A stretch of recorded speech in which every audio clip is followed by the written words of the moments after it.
En nombre de Dios y de la patria se abre la sesión. Por ahora. Muchas gracias. Senador, ¿cómo le va? Muy buenos días. Buenos días, buenas tardes. Bueno, como ustedes bien saben, esta sesión tiene dos partes. En la primera, y con mucha satisfacción, nos vamos a abocar a lo que son el estudio de las modificaciones al proyecto de ley que está en su primer trámite constitucional, que modifica varios cuerpos legales y tiene el objeto, por supuesto, de proteger los humedales urbanos.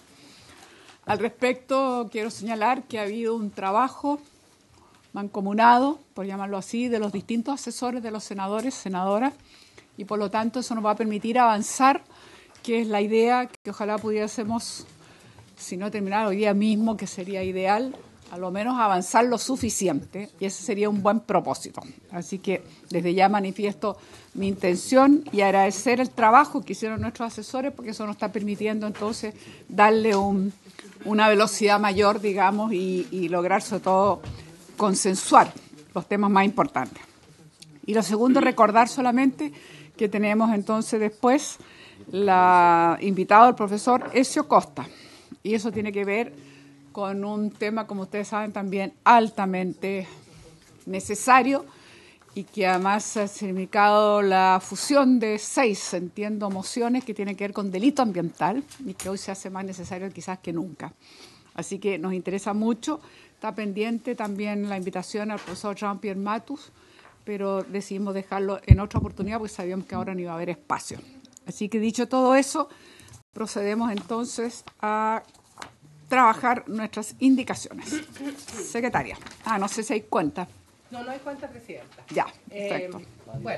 Yo sin perjuicio de lo que dijo usted de que había un trabajo de los asesores de ustedes, yo creo que habría que pronunciarse indicación por indicación, por forma. Ustedes tienen el trabajo que hicieron los asesores. A ver, yo creo que lo primero deberíamos despachar las que no son admisibles, que eso nos descartaría inmediatamente las que no son admisibles y así nos vamos concentrando en las que obviamente son admisibles y ojalá aquellas que ya hay consenso poderlas sacar rápido en el trabajo que se ha hecho y solamente dejar aquellos casos en los cuales no hay consenso y por lo tanto vamos a escuchar distintas opiniones. Yo diría que ese es como el orden que deberíamos trabajar. Ya. La indicación número 4 es tiene las ideas machistas del proyecto, pero yo creo que esa debería ser rechazada porque página 2. Sí. Los conceptos se encuentran en la ley de base. ¿Perdón, número? Número 4, de la senadora Goy.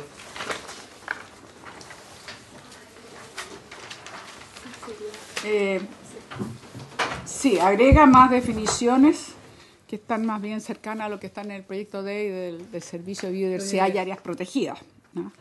Y en cierta manera también ya algunas están comprendidas en la ley de bases. Yo no sé si la pensaba retirar la senadora Goich, habría que consultar, pero yo también creo que va un poquito más allá de lo que está en la propuesta de este proyecto, que estamos concentrándonos en el medio urbano, así que yo, en lo posible... Presidenta. Sí, senador, su micrófono.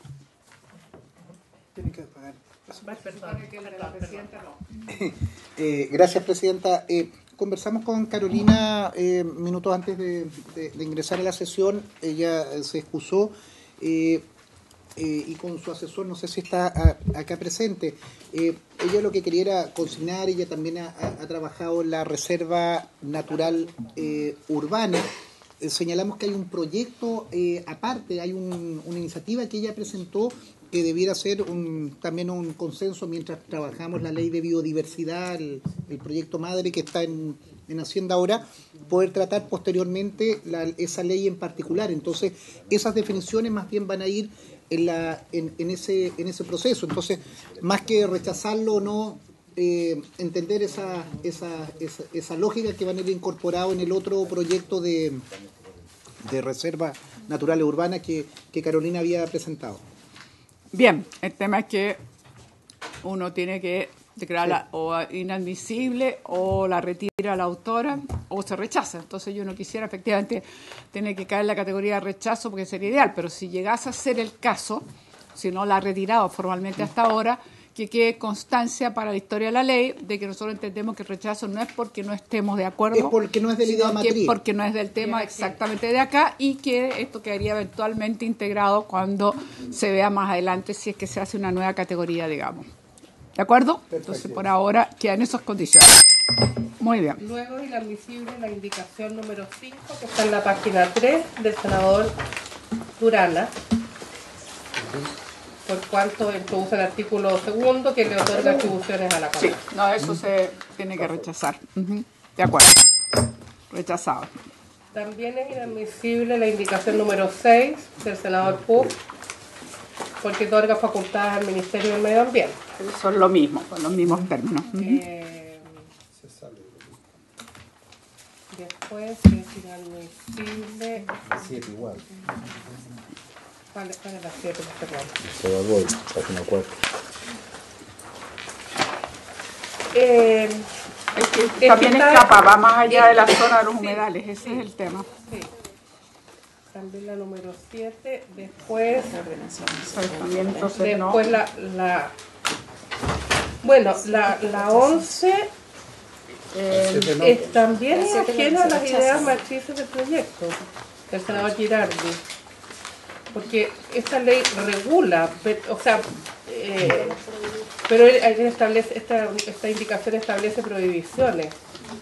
Tenemos un problema con esto. No solo establece prohibiciones, sino que en el fondo lo que ocurre es que no indica qué sanciones tiene. Yo prohíbo algo, tengo que sancionar, pues si no, no es una pura declaración de buena intención, pero no tiene ningún efecto concreto, y además siempre se tiene que señalar quién va a fiscalizar, y este no es el caso. Por lo tanto, yo diría que no puede, en los términos que está, debe ser rechazado, porque no tiene ningún valor en la medida que no tiene sanciones. ¿Habría acuerdo? Sí. Muy bien, acordado.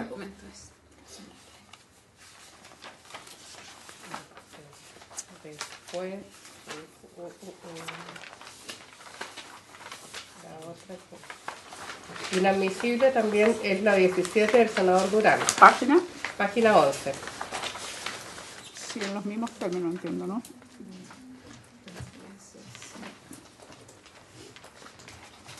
No establece funciones. Ah, no, establece funciones. Por esa razón. No vamos uno por uno, mejor.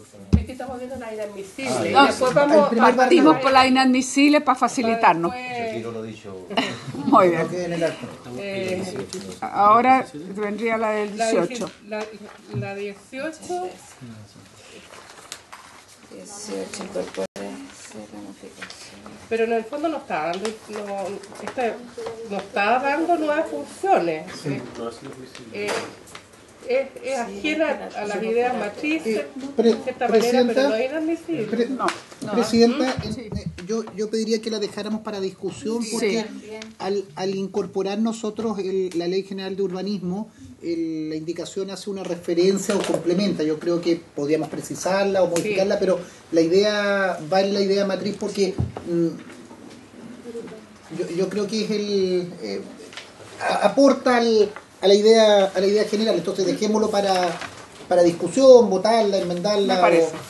¿Habría acuerdo dejarla pendiente entonces? Después la vemos. Dejamos pendiente. Creo que eso resuelve, hemos partido por las que serían inadmisibles. Es una manera de facilitar.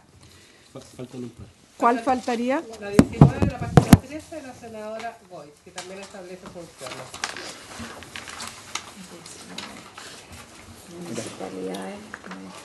A ver, la de... Página 13, indicación número 19. Las municipalidades deberán comunicar al ministerio a lo menos una vez al año. Página 19, no tengo. Página 13, perdón, número 19, página 13. Yo no la tengo. Ya, ahí sí le creo. La siguiente. Página 13. Facultades. Obliga a las municipalidades a comunicar.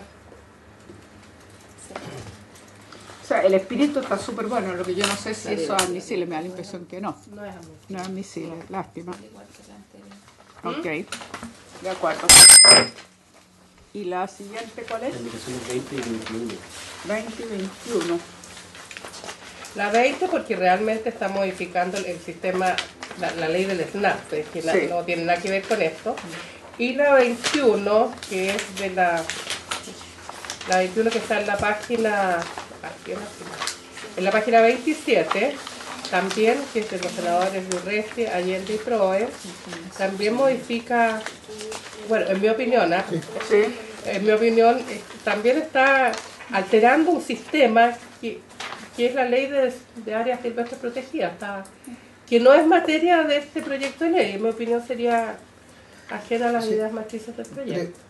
Presidenta, revisándola, digamos, se encuentra razón con la Secretaría. Yo creo que nos excedimos en la presentación y además terminamos modificando el SNASP, que no es el objeto. Entonces, al menos estamos con la Presidenta y con el senador Proens como autores. Yo sugeriría que la retiráramos. Mejor, la retiramos. Retirada, Ya. Terminamos con la dinámica. Bien, entonces yo había propuesto, si les parece bien, senadoras y senadores, ya que terminamos con las que son inadmisibles, partir con aquellas las cuales se generaron consenso, para que vayamos avanzando, y además que es una forma de valorar el trabajo que hicieron nuestros asesores, que yo creo que ha sido importante.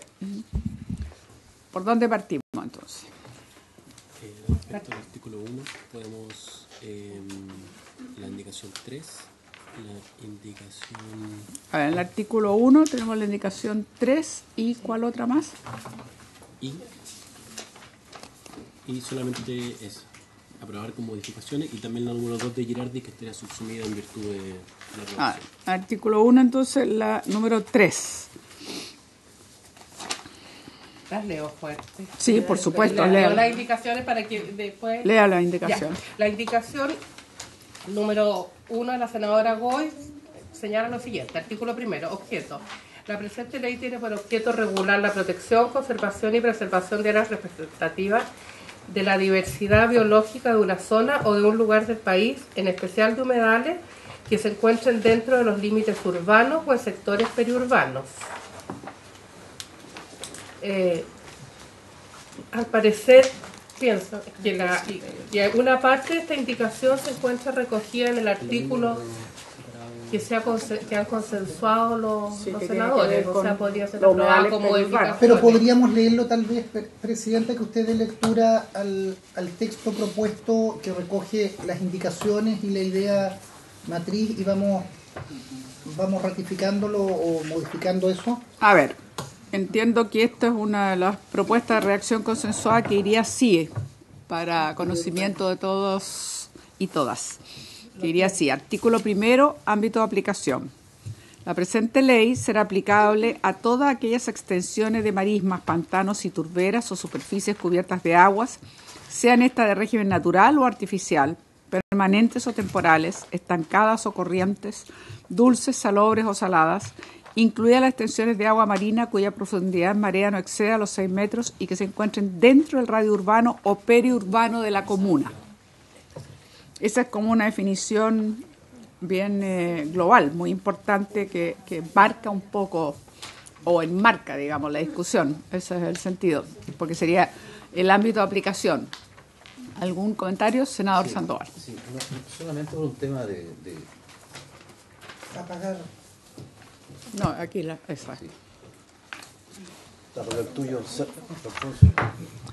No solamente respecto, me parece bien, solamente me calza más que nada como técnica en la construcción de ley. O sea, partimos con el artículo ámbito de aplicación, cuando a mí me parecía bien el tema del objeto de la presente ley, más que en el ámbito de aplicación, como más que no, solamente el título de inicio, o sea, como que partimos... Objeto y no ámbito de aplicación. Me da mi impresión que es más como, más que ámbito de aplicación, el objeto de la presente ley, etcétera. Una sugerencia operativa de...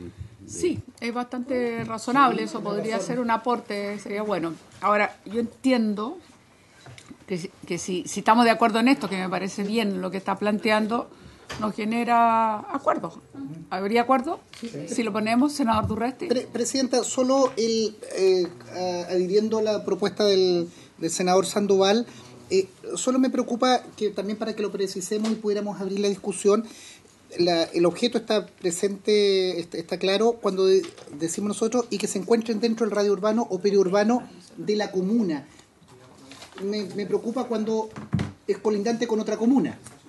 Entonces, no sé si ponemos o de las comunas o no ponemos nada, porque en definitiva estas protecciones exceden un municipio, exceden precisamente en aquellas con urbanizaciones, puede ser compartido por 2 o 3 comunas. Entonces, cuando hablamos de la comuna, Puede ser de la comuna o las comunas.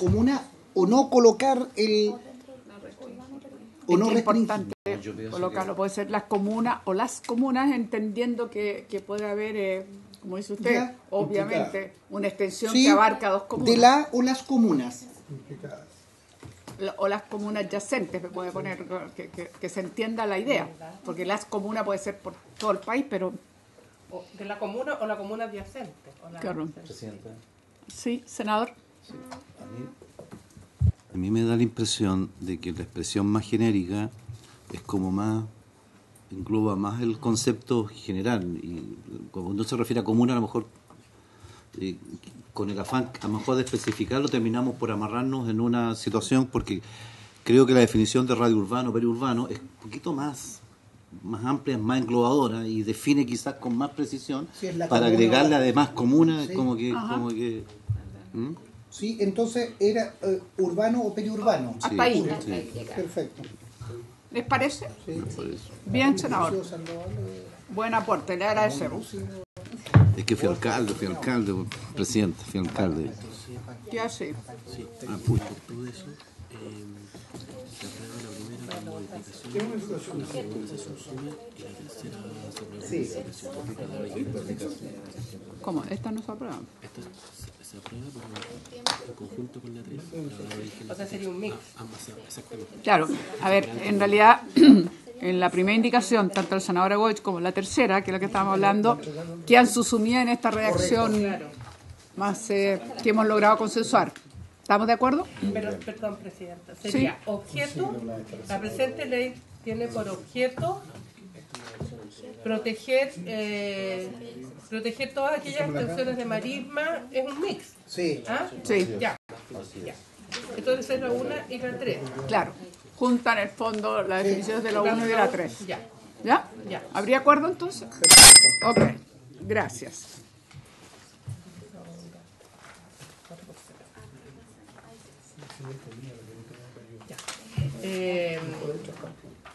La 1 y la 3. Entonces, enseguida pasamos a la indicación. Artículo 2. La 2, que es la definición de un... Es que está incluido también, pues. Queda subsumida de Queda alguna manera. subsumida también en alguna... Que Sí, Presidenta, esa yo sí creo que que al sí. aprobar una definición, Una definición. o como decía O el objeto. Sandoval, el objeto, estamos estableciendo el artículo 1, entonces yo creo que se entienden subsumidas todas aquellas indicaciones que van en ese sentido, porque se trabajó recogiendo las indicaciones y más que rechazarla o aprobarla, se entienden Se entiende subsumidas. comprendida. Correcto. Ya. Ya. Ese es el 2. Enseguida pasamos al artículo segundo, pero hay una indicación, la número 9, de la senadora Órdenes,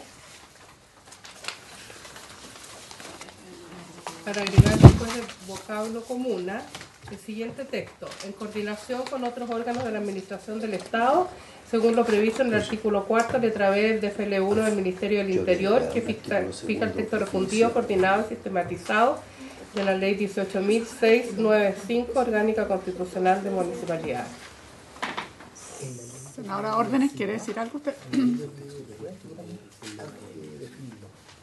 Sí, Presidenta. Magdalena, tiene que apagar usted porque si no, no logra. Sí, es en coordinación con otros órganos de la Administración del Estado, primero porque no entendemos que sea solo una exclusividad de la comuna y no y entiendo que de acuerdo a las facultades que tenemos no podemos obligar o mandatar en ese sentido. No. Hay una propuesta. Eso por un lado. Hay una propuesta, si a ustedes les parece, se las puedo leer, que es parte del trabajo que se ha hecho, que diría sí. a ver si la senadora entiende que esto recoge, digamos, las distintas propuestas. Que diría así, secretaria, que diría así. Artículo 2. Las municipalidades del país deberán establecer en una ordenanza general los criterios mínimos para la sustentabilidad de los humedales urbanos y periurbanos a fin de resguardar sus características ecológicas, su funcionamiento y mantener el régimen hidrológico tanto superficial como subterráneo, en coordinación con otros órganos de administración del Estado. Ahí recoge lo que la preocupación de la senadora, según lo previsto en el artículo 4, letra B del decreto ley número 1 del Ministerio del Interior del año 2006, que fija texto refundido, coordinado, sistematizado de la ley 18.685, orgánica de municipalidades. Senador. Sí, presidenta, solamente una acotación más que nada para que nos quede la discusión macro en algún minuto. No era mala la idea de incorporar en un artículo segundo el marco de definiciones conceptuales de términos que se están agregando en esta norma, porque hay varios términos nuevos en realidad. Pero conversaba con el senador Urresti de que esto lo pudiéramos a lo mejor dejar para que no se nos vaya a olvidar el día de mañana en la tramitación de la ley del servicio de la biodiversidad, cuando se incorporen estas definiciones, que no se nos vayan a quedar afuera en las ideas que están o que fueron contenidas en este proyecto, ¿ya? Más que nada como una opinión general. Y lo segundo, respecto de este artículo segundo, solamente me permito sugerirle, presidente, eliminar la expresión del país. Ah, claro, la municipalidad. Se entiende. No son las municipalidades de afuera, no son las de Francia, ni España, ni Inglaterra. Está bien.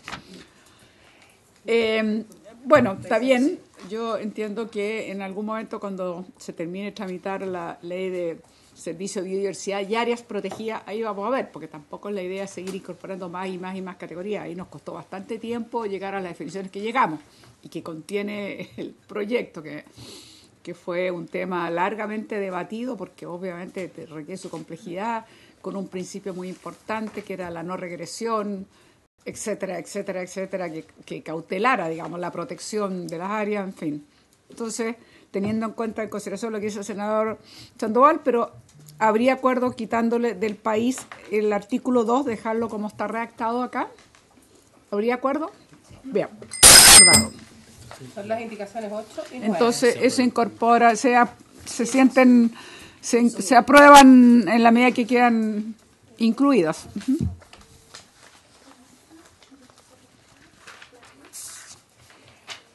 La indicación número 10, bueno, el artículo 2 está aprobado. La indicación número 10 de los senadores Urresti, señor Allende y señor Proe, para agregar el siguiente inciso. Un reglamento determinará cuáles son los criterios mínimos de uso sustentable a los que se refiere el inciso anterior. Entiendo que la tendríamos que retirar. Porque está incorporada en la anterior. Exacto. Uh-huh. Entonces se retira. Retira.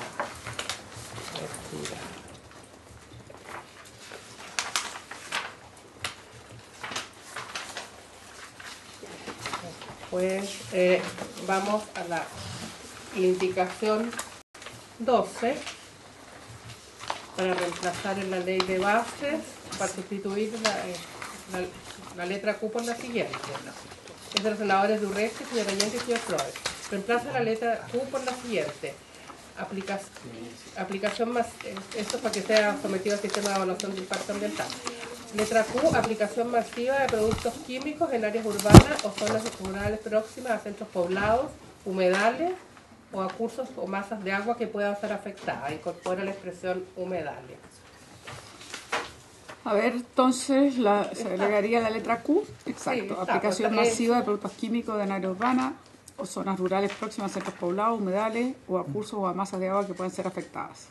Es la que está en el texto propuesto. Presidenta. Sí, eso está. Claro, en definitiva, Presidenta, lo que agregamos es humedales a la evaluación para poder incorporarlo efectivamente dentro de este numeral, este artículo 10 de la 19.300. Eso es el aporte. Si nosotros estamos dándole un reconocimiento a los humedales, sometámoslos también a evaluación para efecto. Eso es la idea del artículo. Igual. ¿Habría acuerdo? Sí, igual habría retirado eso de próximos centros poblados de la ley original en todo caso.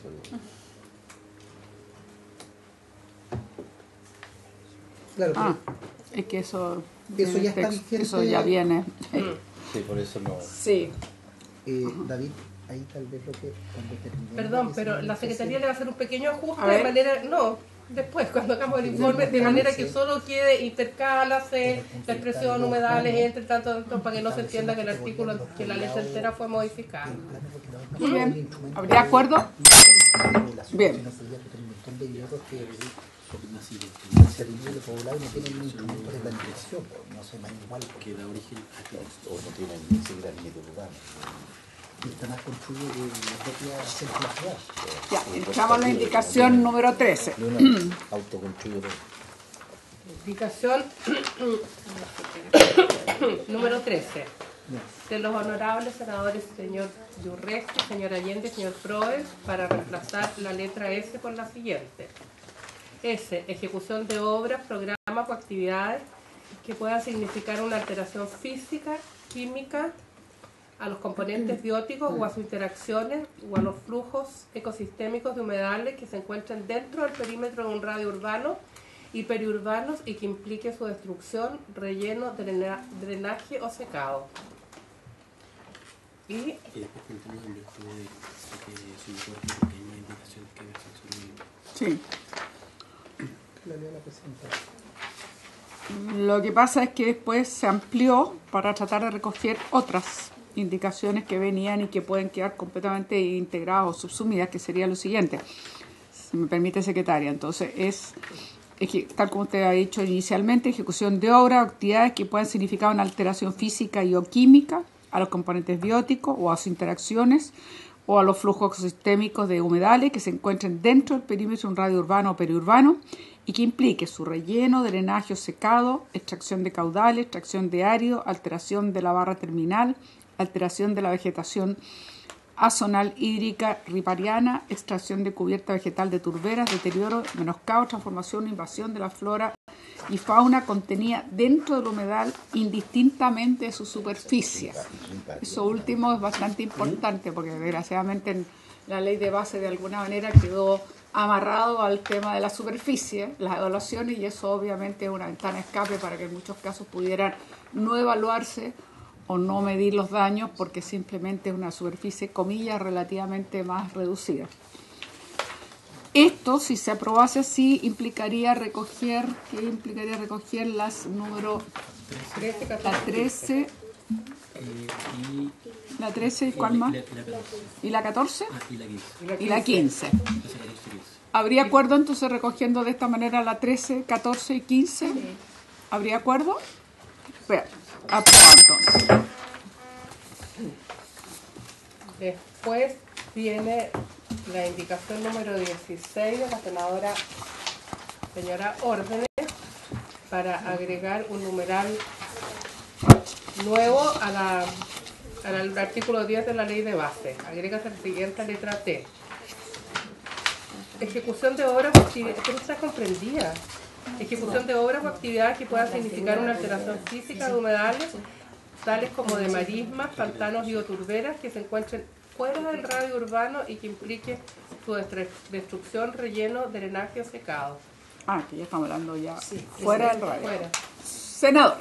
Sí, yo voy a retirar esa indicación porque entiendo que la turbera quedó, a mí me interesa el tema de la turbera, subsumida en otros artículos y efectivamente aquí ya se amplía el rango de acción. Muy bien. La Entonces, intención la era la retira turbera. la senadora. Muy bien, recordado. Después, digamos que es la ripariana, la vegetación ripariana. Sí, Bueno, ¿A dónde vamos ahora? pues ya terminamos. ¿No? ¿Sí? 17. inadmisible y rechazamos. Ya, 17 inadmisible. La 18 y a la 18. sí. Ya, y a la 18. Para agregar un artículo nuevo en la Ley General del Ah, Urbanismo y esta la dejamos pendiente. y que intercala en el artículo 28 el siguiente inciso tercero nuevo. Todo instrumento de planificación territorial deberá incluir los humedales existentes en cada escala territorial en calidad de área de protección de valor natural para efectos de establecer las condiciones bajo las que deberán otorgarse los permisos de urbanizaciones o construcciones que se desarrollen en o próximos a ellos. Senador. Presidente, secretaria. Yo creo que es una buena indicación que permite perfeccionar el sistema de plano regulador y permite hacerlo más sistémico. Yo estaría por aprobarla desde el punto de vista de tener un ordenamiento de los humedales urbanos. ¿Habría acuerdo, señores senadores? ¿Sí? ¿Habría acuerdo? Muy bien. Entonces sería aprobada. Aprobar y terminamos. Bueno, si es así, yo quiero nuevamente reiterar que agradezco el trabajo que han hecho nuestros asesores y asesoras. Creo que nos ha permitido ordenarnos y avanzar. Evidentemente es un proyecto bien importante, creo que estamos todos muy conscientes y hemos puesto las ganas para que esto avance rápidamente en su primer trámite constitucional. Así que felicitar, por supuesto, no solo al autor y autofelicitarnos quienes adherimos, sino que yo creo que es una buena metodología. Ojalá en lo posible podamos seguir y continuar así y encarecidamente decirle a nuestros asesores y asesoras que si logran trabajar, yo sé que es un trabajo importante y ocupa tiempo, pero nos permite muchísimo avanzar a nosotros y clarificarnos. Así que una vez más reiterar nuestro agradecimiento y entonces esta primera etapa la damos por cumplida y entraríamos entonces a... Llegó, supongo, nuestro invitado para que lo hagan pasar. Presidenta, antes de eso, agradecer, sumarme a los agradecimientos y dos cosas que yo creo que son importantes. Dejar anotado algunos compromisos que señalábamos, como los que señalaba el senador Sandoval, de poder avanzar en la definición. Yo creo que es importante que como comisión pudiéramos ver en qué estado está la ley de biodiversidad. Yo sé que está en Hacienda, pero tal vez, yo siempre no me gusta mandar recado de una comisión a otra porque creo que tiene que haber un respeto, pero tal vez con nuestras bancadas hacer la petición o podemos sacar un comunicado más que como un acuerdo de comisión, porque, digamos, al menos a mí no me gusta que otra comisión te apura o no, pero creo que pudiéramos con nuestros asesores buscar alguna fórmula que nos diga de qué manera avanzamos en ese proyecto, y creo que es una buena noticia para los humedales. Yo les iba a dejar, traje un ejemplar nomás, pero puede quedar en la Secretaría. Esta es una revista que está publicando la revista del Centro Humedales Río Cruce, un centro que se constituyó a propósito de la sentencia del humedal Río Cruce en la región de Los Ríos, en que vienen varios artículos de los humedales deben considerarse la planificación urbana. Lo dejo a disposición, no tengo más ejemplares, les voy a traer. Traiga más ejemplares para el siguiente senador. Incluso para los que tienen niños. Claro, para los que tienen niños o nietos, aquí vienen incluso unas cosas para colorear, pero también eso, gracias, y yo creo que hemos puesto como comisión la discusión de los humedales en toda su extensión y eso es bueno. No ha llegado, parece, todavía. Vamos a ver. En todo caso, señalar para recordatorio, si no estoy mal, me ayuda también, por favor. Para el lunes 22 en Santiago tenemos Comisión Unida de Medio Ambiente y Servicio Forestal. Entonces, también hay un compromiso, tenemos que avanzar. Yo he sido insistente también en señalar que es importante avanzar, porque mal que mal tenemos que terminar de resolver. Sobre todo a mí me importa, francamente se lo voy a decir de esta manera, el tema incendios que quede resuelto de una vez, porque se avanza el verano y después nos van a nosotros criticar de que no fuimos capaces de sacarlo a tiempo para definir las responsabilidades, las atribuciones, las competencias que va a tener ni más ni menos un servicio forestal en relación a los incendios. Entonces esa es mi parte que a mí más me preocupa, porque siento que vamos derechito a avanzar hacia el verano y eso nos puede generar un tema si no lo dejamos resuelto. Entonces recordar que tenemos esa sesión conjunta. Y después seguiremos, por supuesto, con delito ambiental, que ya íbamos a escuchar ahora a este profesor, que le pedimos que se retrasara un poco pensando que no íbamos a tardar más en humedales. No contamos con el trabajo eficiente de nuestro asesor, entonces yo pensé que no íbamos a atrasar un poco más.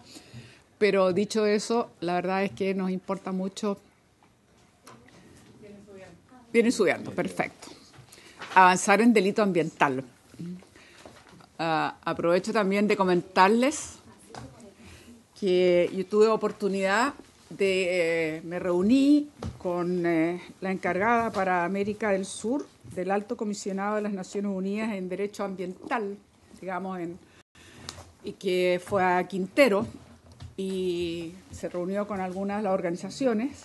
Yo tuve la oportunidad de conversar con ella y me va a mandar algunos materiales que son realmente interesantes. Algo que ha trabajado mucho Naciones Unidas y que tiene que ver con empresas y medio ambiente. Hay un tipo de convención, yo creo que es la palabra, no me acuerdo en este momento, pero en fin, un documento que es bien importante que han considerado y que han venido trabajando en conjunto. Entonces ella también le ha tocado ese trabajo entre muchos otros. Es una persona que yo quiero invitarla también más adelante. Ahora estamos un poquito con el tema de las Comisiones Unidas, pero yo creo que vale la pena escuchar porque la experiencia que tiene es muy amplia y además es muy interesante para nosotros ver cómo se puede coordinar efectivamente la responsabilidad de las empresas en términos del derecho ambiental. Y por supuesto respetar los derechos ambiental, derechos humanos. Ella es de alta comisionada de los derechos humanos para el Cono Sur, digamos, y tiene que ver justamente para mirar cómo el derecho a vivir en un medio ambiente libre de contaminación es un derecho humano y además está consagrado en la Constitución. Entonces, a partir de ahí, y también, como decía, este trabajo que se está haciendo en Naciones Unidas justamente para ver cómo las empresas enfocan los derechos humanos desde el punto de vista de lo que significa el respeto, digamos, al medio ambiente. Entonces, yo creo que es bien interesante, es una buena experiencia. Ellos también, lo que pasa es que en esa mañana asistió también el Instituto Nacional de Derechos Humanos porque entregó su informe producto de 17 personas que se trasladaron a la zona de Quintero y Puchuncaví e hicieron un informe con recomendaciones bastante, yo diría que son las recomendaciones que de alguna manera todos nosotros más o menos las que hemos logrado escuchar y que hemos logrado todos coincidir, digamos, que tiene que ver con el monitoreo independiente, una información transparente, clara, digamos, creíble, etcétera, etcétera, etcétera, etcétera. Y yo creo que realmente es bastante coincidente. El informe sí lo que hace es que no se mete en los aspectos técnicos de las mediciones, sino lo que hace es entrevistar en profundidad a distintos actores y ver lo que significó para ellos y lo que ha ido significando, por supuesto, para cada uno de ellos, lo que se ha venido viviendo hace ya varias semanas. Entonces es interesante también conocerlo, es del Instituto Nacional de Derechos Humanos. Y ella entonces vino para esta presentación formal que se hizo del informe a organizaciones que por supuesto estaban presentes, pero como les digo, tuvimos la oportunidad de conversar y me pareció muy atractivo, digamos, el trabajo que están haciendo y tener la presencia, por supuesto, de la alta comisionada para Derechos Humanos y tema ambiental, responsable para toda América del Sur. O sea, ella trabaja con varios países de América del Sur y habla más bastante bien el castellano porque le ha tocado vivir en algunos países, además de otros, que también le ha tocado vivir en otros países con experiencias bastante fuertes, así que bien interesante realmente. Así que la dejaremos invitada más adelante. Yo le doy los datos. Sí, Brigitte, sí, Brigitte, pero el apellido no me pregunte porque es un poquito enredado. Lo busco. Un poquito enredado el apellido. Como se está transmitiendo, sugiero suspender unos minutos. Como se está transmitiendo, sugiero suspender unos minutos. Ay, perdón. Ok, suspendemos entonces un minutito para... Si no estábamos rellenando.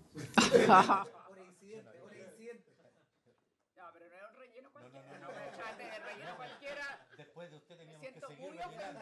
Muy ofendida, porque la verdad es que era bien interesante. No, yo decía que después de usted teníamos que seguir rellenando.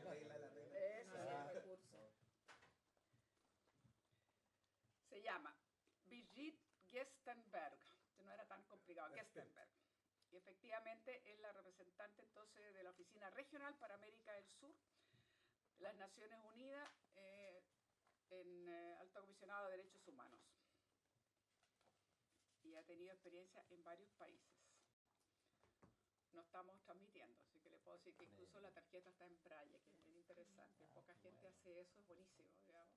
Yo un tiempo la tuve, después no volví a editarla de nuevo, pero es bien interesante como expresión para ser más inclusivo. Entonces, le voy a dar los datos acá, después me lo devuelve, pero yo sabía que era Brigitte, pero el apellido... Presidenta, ¿no sería también en la misma línea como de propuesta? Hubo un informe en estos días y se ha puesto nuevamente en vigencia el informe sobre el cambio climático, y a propósito de eso estamos con el tema de Puchuncaví, que se está un poquito canalizando, al menos en Visiones. Hoy día viene un artículo importante de los propósitos del delito ambiental, que hay una querella. ¿No sería bueno en algún momento hacer tal vez una jornada temática de poder decir, juntarnos con este alto representante, como el estado actual de los compromisos de Chile en el cambio climático?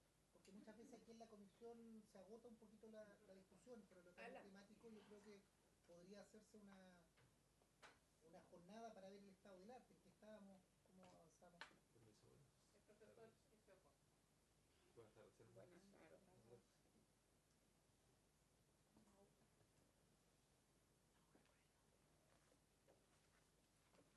Buenas tardes. Bien, queremos agradecer al profesor Ezio, que le entregué Ezio Acosta, su presencia.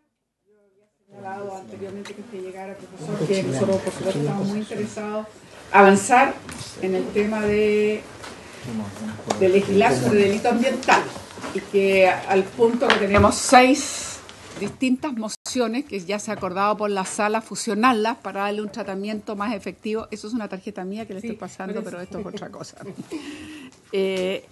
Perdón, decía entonces que tenemos 6 mociones que hemos aprobado por la sala, fusionarlo para poder avanzar de una manera más expedita en el tema de delito ambiental, que se nos ha ido quedando rezagado y que yo creo que hoy día más que nunca toma relevancia. Particularmente yo por lo menos tengo esa visión.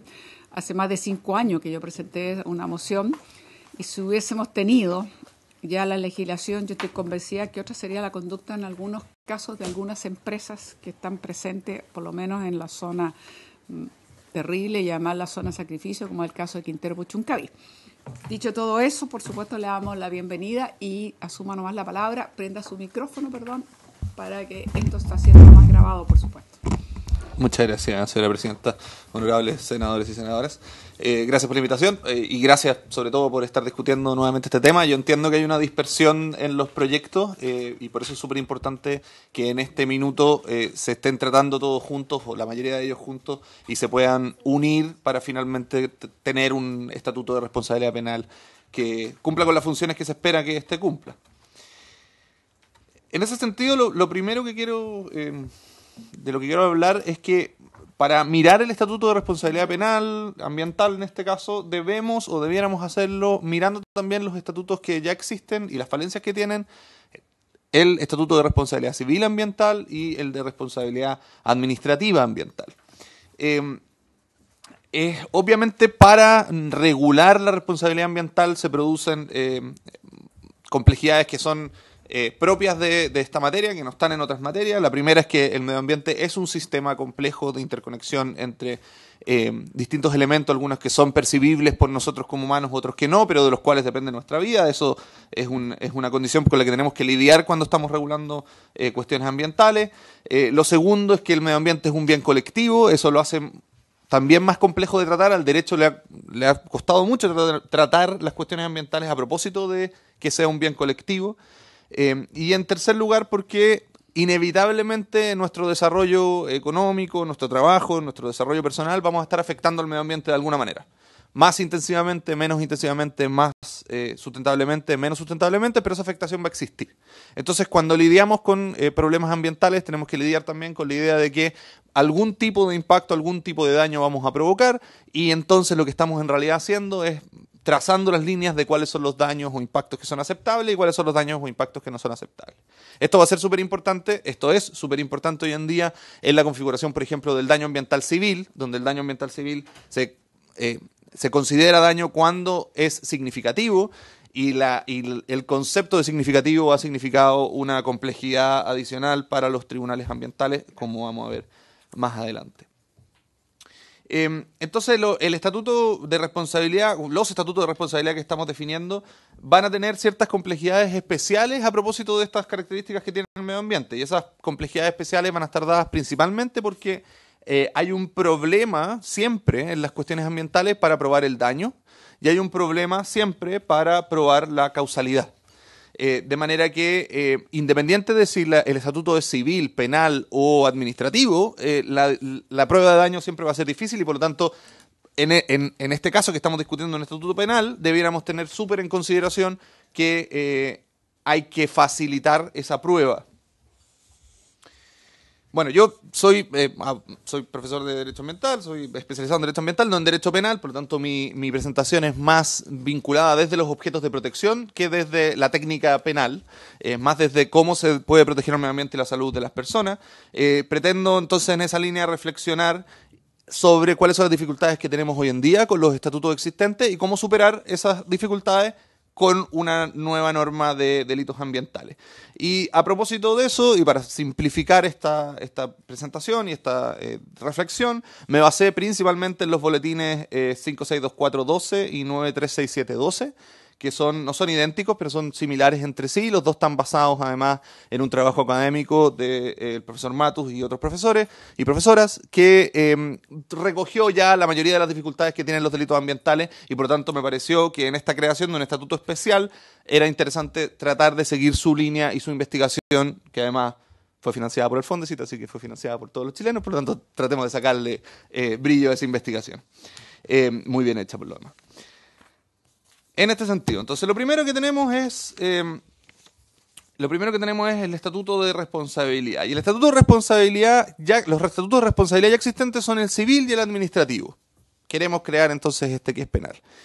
¿Cuáles son las dificultades que han tenido estos dos estatutos? El estatuto civil está establecido en la ley 19.300 y también está en conversación, en diálogo con el Código Civil, y tiene tres complejidades importantes a efectos de que haya más acciones de daño ambiental y se promueva más reparación de los daños ambientales, que son, en primer lugar, que se estableció que el daño ambiental, para ser tal, tiene que ser significativo. Eso es lo que les decía antes. El concepto de significativo ha sido muy, muy discutido en la jurisprudencia, menos en la doctrina, pero mucho en la jurisprudencia, y ha significado que cuestiones que, a mi juicio, son significativas, hayan quedado como no significativas y por lo tanto como no daño ambiental. O sea, un ejemplo simple de eso es hace un año más o menos, a principios de este año, el Tribunal Ambiental de Santiago resolvió que un derrame de petróleo que había terminado con más de 6.000 toneladas de biomasa afectada por ese derrame de petróleo no era un daño significativo. Y por lo tanto no debía ser reparado por el que lo había provocado. Ahora, lo resuelve porque dice significativo es solo si se producen ciertas calidades. Y, en fin, entonces se ha producido ese problema. Sobre esto yo redacté un informe en Derecho, se los puedo hacer llegar si quieren, más o menos largo, sobre cuándo podría haber daño significativo o no. Y luego vamos a tratar cómo este concepto también importa para lo que estamos hablando de delitos ambientales. El segundo problema que ha tenido la responsabilidad civil es la separación entre la acción de reparación ambiental y la acción de indemnización. Hoy en día la acción de reparación ambiental es una acción que puede llevar a cabo el directamente afectado, el Estado o las municipalidades frente a los tribunales ambientales, solo para la reparación del daño ambiental, no para la indemnización de las personas que fueron dañadas por ese daño ambiental, sino que en el caso de las indemnizaciones debe llevarse una acción posterior frente a los tribunales civiles. Esto, por supuesto, genera un desincentivo para la presentación de acciones en ese sentido. Y la tercera, y esta va a permear a todo el sistema, esta es probablemente la más importante, es la prueba del daño y la prueba de la causalidad. Es extremadamente complejo en algunos casos probar el daño primero y probar la causalidad entre una actividad y el daño. Lo que hace el segundo sistema, el de responsabilidad administrativa, es resolver este problema de la causalidad, sobre todo, generando sanciones no para el daño ambiental en sí mismo, sino que sanciones para el incumplimiento de una norma o el incumplimiento de una resolución de calificación ambiental.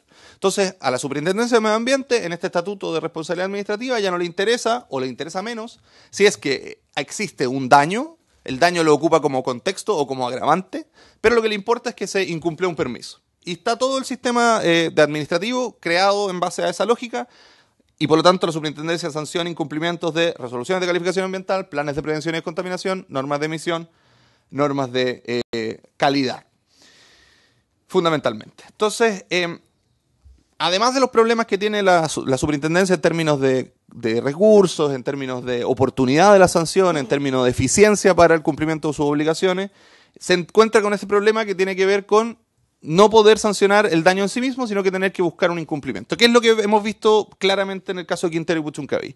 Está ahí, es evidente el daño para todos, pero la superintendencia no puede ir desde el daño, no puede ir desde las intoxicaciones a generar una sanción, sino que lo que tiene que hacer es ir a cada una de las industrias y ver si esas industrias generaron un incumplimiento particular o no.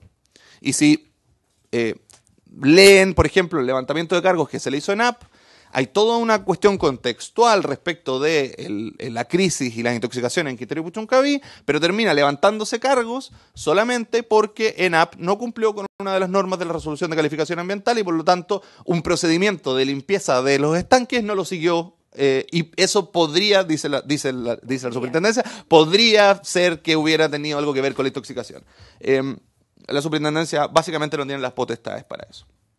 Entonces, en este escenario, en esos dos estatutos existentes, lo que nos parece importante es pensar, bueno, ¿y para qué servirían los delitos penales? ¿Qué vendrían a llenar los delitos ambientales por sobre estos dos estatutos de responsabilidad ya existentes? Y en general los boletines lo que vemos es que están abordando una idea de una carencia en nuestra normativa para sancionar daños ambientales graves. Es una problemática que obviamente compartimos, pero que creemos que olvida en su formulación que la creación de delitos ambientales tendría al menos dos funciones más. Una función va a ser un efecto disuasivo, y en este sentido nos parece súper importante ese efecto disuasivo, incluso más que las sanciones. El derecho ambiental está planteado en general como un derecho de prevención de daños y no de reparación. Al derecho ambiental no le interesa mucho reparar, le importa mucho más prevenir, y por lo tanto el efecto disuasivo que pueda tener una ley de este tipo es súper importante. Y por otro lado hay un efecto comunicativo, que es decirnos a nosotros mismos, el medio ambiente es una cuestión tan importante que en aquellos casos en que se dañe gravemente, las personas podrán perder su libertad.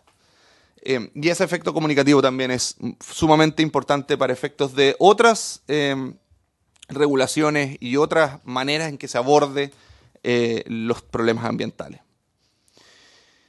Ahora, hablando particularmente de los tipos penales que se están creando, nos parece una buena idea, en línea con los boletines que existen, que hayan distintos tipos de delitos, que hayan delitos de resultado, que hayan delitos de peligro y que hayan delitos de mera actividad. Va a depender, por supuesto, del tipo de daño que se esté causando, del tipo de actividad que se esté llevando a cabo, del tipo de peligro que se esté generando, las sanciones, y eso también nos parece adecuado. Sin embargo, cada uno de estos tipos de delitos tienen algunos puntos ciegos que debieran ser cubiertos unos por otros.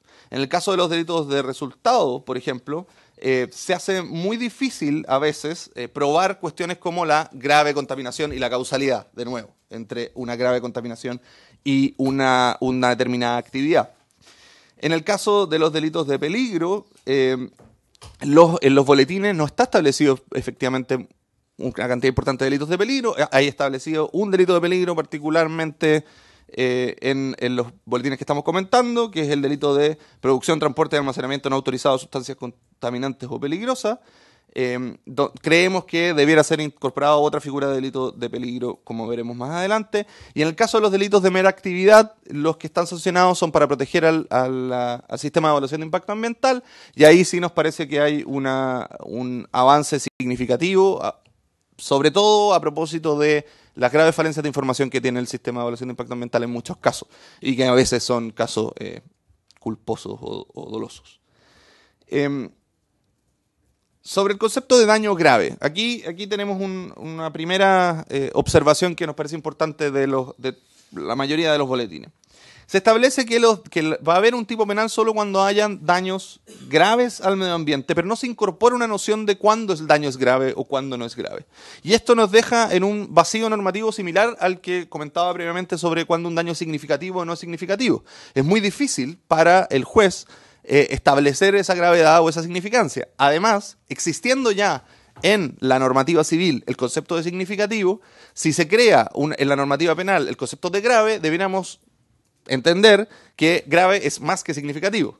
Por lo tanto, nos podría dejar en una situación en la cual muy pocos daños sean efectivamente posibles de considerar como graves. Uno de los boletines lo que hace para que esta gravedad sea más fácil de determinar es dejarle a un reglamento la posibilidad de determinar cuándo existe gravedad o cuándo no existe gravedad, y sobre eso nos manifestamos en contra. Creemos que la definición de si hay gravedad o no gravedad debería estar necesariamente en la ley y no en un reglamento. ¿Por qué? Primero, porque si se deja un reglamento no se asegura la existencia del delito. Básicamente podría la Administración del Estado nunca dictar el reglamento o dictarse de manera muy tardía, y entonces el tipo nunca funcionaría.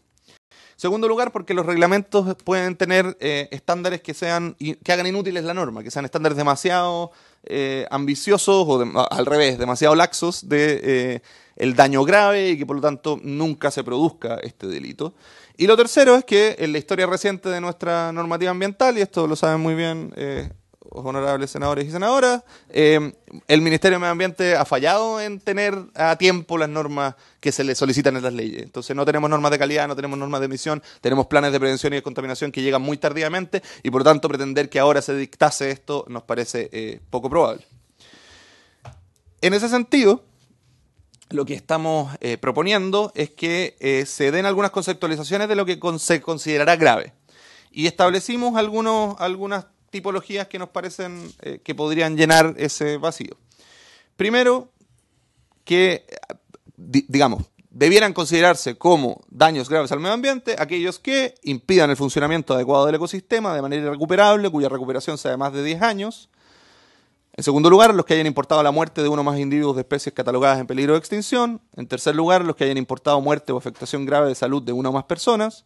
Y hicimos una bajada de qué es lo que se considera afectación grave: cuando haya una inhabilitación de 1 o más meses para trabajar o ejercer sus actividades cotidianas.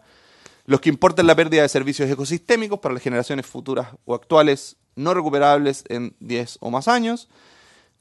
Y aquellos que hayan ocurrido en áreas puestas bajo protección oficial, y aquellos que dañen valores socioculturales también que no sean recuperables en 10 o más años. Esto recoge básicamente las lógicas de qué es lo que ha sido importante y por lo tanto qué es lo que se ha considerado como grave de afectar en la normativa ambiental nacional. No está más allá de eso. La propia ley 19.300, por ejemplo, en el artículo 11, cuando establece cuáles son los proyectos que deben entrar por estudio de impacto ambiental, establece causales que son similares, en el sentido de que de los objetos protegidos por la regulación ambiental, y por eso es que creamos esta tipología que nos pareció que podía servir para el caso. Además, creemos que en lo que se refiere a la conceptualización de la gravedad de las emisiones, que es algo que también los boletines le están dejando a los reglamentos, se podría establecer una medida que funcione mientras no hayan normas de emisión, por ejemplo. Entonces, lo que estamos proponiendo es que se señale de por sí que hay gravedad en la afectación cuando se esté sobrepasando por más de un 20% la norma de emisión, y que en los casos que no haya norma de emisión se utilice la norma de referencia de la OMS, de manera de saltar el problema de no tener normas de emisión.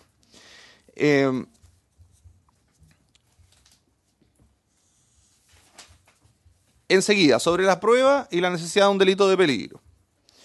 La ley 19.300 utiliza el sistema de responsabilidad civil para sancionar el daño, pero se hace muy difícil precisamente por la generación de la prueba. Entonces, creemos que si en la responsabilidad civil, donde la prueba es 50 y 50, o sea, el que tiene el 51% de la razón gana, es difícil generar prueba. En un procedimiento penal, donde la prueba debe probar más allá de toda duda razonable que una persona es culpable, es muy probable que sea muy difícil generar esa prueba. Los boletines tratan de realizar una simplificación de esa prueba mediante un par de artículos que establecen que un solo peritaje será suficiente para dar por probado un daño.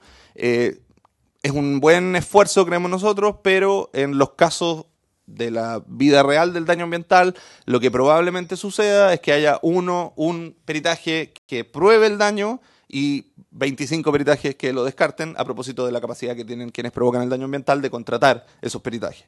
Y por lo tanto nos encontraríamos frente a la misma dificultad. Entonces, lo que ha hecho la regulación en general ambiental es generar presunciones.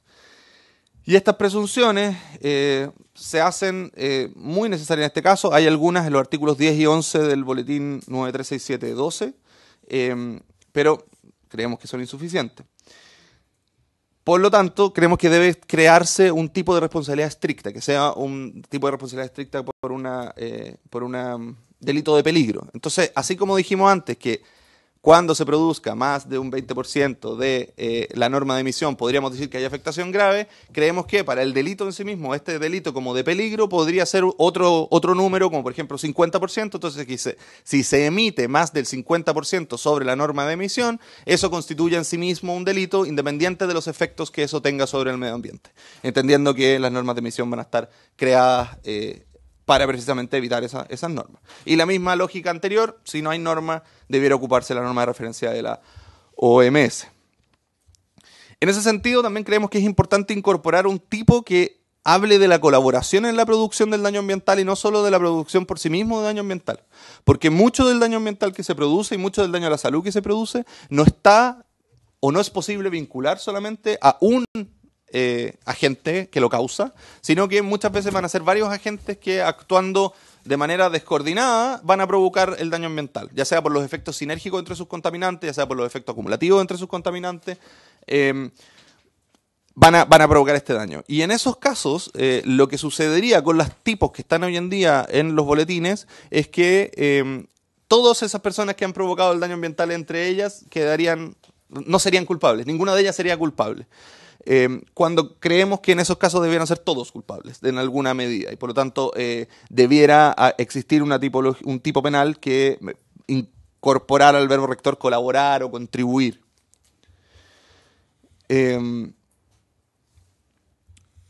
Y por último, respecto de los delitos que protegen la integridad del sistema de evaluación de impacto ambiental, nos parece muy adecuado, nos parece muy razonable que se incorporen estos delitos, sobre todo los que tienen que ver con la entrega de información falsa o deliberadamente errónea. Lo que sí estamos proponiendo es que la sanción en esos casos no sea solamente a los que están proponiendo el proyecto, sino también a los consultores que realizan esos estudios. Esa sanción a los consultores que realizan esos estudios generaría un incentivo para que los consultores no dejen que quienes los contratan les pidan que modifiquen los estudios. Hay una cadena ahí de más compleja que solamente el que presenta un estudio con información falsa y por tanto creemos que incorporar posibilidades de culpabilidad a quienes están en esa cadena dificulta que se produzca esta información falsa. Pero no estamos de acuerdo completamente con la manera en que se pretende sancionar a los funcionarios públicos cuando aprueban proyectos que no debieran ser aprobados o que tienen esta información falsa. Entendemos que hay una situación material de los funcionarios públicos respecto de este tipo de proyectos que son muy difíciles de evaluar, que no tienen nada con que contrastar lo que están leyendo, que hace difícil o hace extremadamente gravoso para ellos sancionarlos penalmente por el simple hecho de faltar o aprobar un proyecto que no debiera ser aprobado. Por lo tanto, en esos casos lo que estamos proponiendo es que se incorpore que existe una falta de probidad asociada a la aprobación y por lo tanto el funcionario sabía o debía saber lo que estaba sucediendo y no simplemente que mordió el anzuelo de la información errónea que se le entregó para tomar una determinación. Esas son nuestras observaciones a los boletines. Quiero agradecerle al profesor Costa, creo que ha sido tremendamente importante para nosotros recibir estas observaciones, son bien precisas, ¿sabes? Eso es lo que me ha gustado mucho en lo personal, le puedo adelantar en el sentido de apuntar a quizás a los vacíos que las distintas mociones traen o insuficiencias y cómo poder completarlas, digamos, o complementarlas. Así que yo creo que ha sido muy importante. Le ofrezco la palabra a las senadoras y senadores presentes, si quieren hacerle alguna consulta al profesor Costa. Senadores, ¿o está muy claro o estamos hoy día muy... Senador Durresti. Profesor, tiene que apagar su micrófono. Perdón. Ahí. Gracias, profesor, por la exposición. Es bien sucinta y usted barre todos los boletines que están presentes. Echo de menos en la presentación el derecho comparado. ¿Qué tratamiento tenemos en 2 o 3 legislaciones que pudieran servirnos para efectos de poder ver por qué camino nos vamos? Yo creo que hay consenso hoy día en la sociedad que necesitamos una legislación penal de delito ambiental. Me parece muy bien las 2 observaciones que señalaba, el efecto disuasivo y el efecto comunicativo, que creo que son principios básicos en que elevamos el estándar independiente de cuántas personas estén condenadas, cuántas personas efectivamente, a cuánto va a ser las condenas, que es un tema, como usted bien lo señalaba, más en el derecho penal, sus visiones desde el punto de vista ambiental, pero echo de menos una breve referencia a legislaciones comparadas y cómo esto ha incidido en mayores estándares dentro de la propia industria, en mayor capacidad de toma de conciencia. Al final del día uno lo que quiere es que a nadie lo condenen por delitos ambientales, sino que precisamente sea un efecto disuasivo de que las empresas o quienes pueden cometer estos delitos no lo cometan. Hoy día muchas veces estas situaciones se internalizan dentro de los costos y simplemente se paga la afectación, pero hay una utilidad mayor. Entonces, es un poco lo que vimos en algún momento con el delito de colusión, con la situación de colusión, que era mejor internalizar la ganancia y pagar la multa, y hoy día existe una legislación distinta en que la gente lo va a pensar 1000 veces antes de coludirse. Yo creo que todavía esa figura, esa fórmula no está considerada en el derecho ambiental. Entonces, modelo, cómo lo han tratado, el tipo penal y cómo eso ha incidido en el efecto disuasivo o comunicativo de cambiar la conducta y elevar los estándares de protección. Sí, yo me sumo a lo que acaba de plantear el senador Durresti. Yo creo que es interesante conocer la experiencia alemana, española, desde luego, así como cercanas, para saber, una vez que implantaron en su legislación el delito ambiental, cuál ha sido, si uno hiciera el seguimiento, cuál ha sido el efecto que ha tenido en términos disuasivos, en términos de mayor protección a la salud, a las personas, al medio ambiente, etcétera. ¿Alguien? Senador Sandoval. Prefiero que acumule las preguntas, sí, profesor, y después te las contesto. Sí, gracias, presidenta. Primero que nada, junto con saludar, destacar la exposición del profesor en cuanto a las falencias que eventualmente habría que corregir. Evidentemente, cuando hablamos de daño ambiental y empezamos a establecer las figuras sobre las cuales hay que sancionar, empezamos a usar siempre conceptos que son tan generales que a veces terminan siendo poco prácticos en la aplicación de la norma. Me parece interesantísimo el hecho del daño grave y cómo calificar el daño grave respecto de algunos parámetros.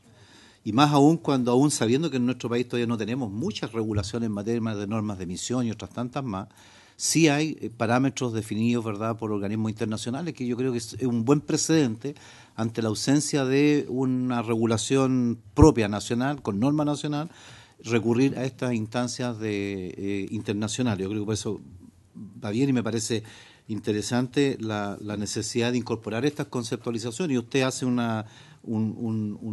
relato, ¿verdad?, de qué alternativa hay, qué se entiende por daño, qué gravedad del daño, cuánto se afecta a las personas, al medio o eventualmente a la especie. Y lo segundo, que me parece también destacable respecto de la responsabilidad de quienes buscan eludir a través de la burla del sistema de evaluación ambiental algunas normas. Y uno empieza a ver, a propósito de este tema, volviendo a un tema ya recurrente de Quintero Puchuncaví, no olvidemos que el plan de descontaminación de esta zona, que lo construyó el Estado, estableció una serie de parámetros en el plan de descontaminación.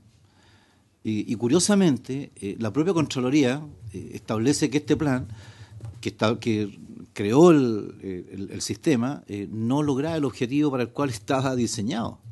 O sea, cómo, en definitiva, lo que se hace en estos casos es cumplir con una mera norma. Necesitamos tener una figura, crear un plan de descontaminación para Quintero, Puchuncaví, aun cuando al final del día nos sirva para el propósito. Entonces hay también desde la propia institucionalidad la construcción de esta figura. Y lo tercero, que muchas veces acontece, profesor, de que los organismos especializados, claro, los contratan las empresas y quedan el resto de las comunidades a quién recurrir, ¿ya? Y muchas veces también es a quién recurrir. Se genera ahí un vacío no menor de consistencia en las contrapresentaciones respecto de estas instancias.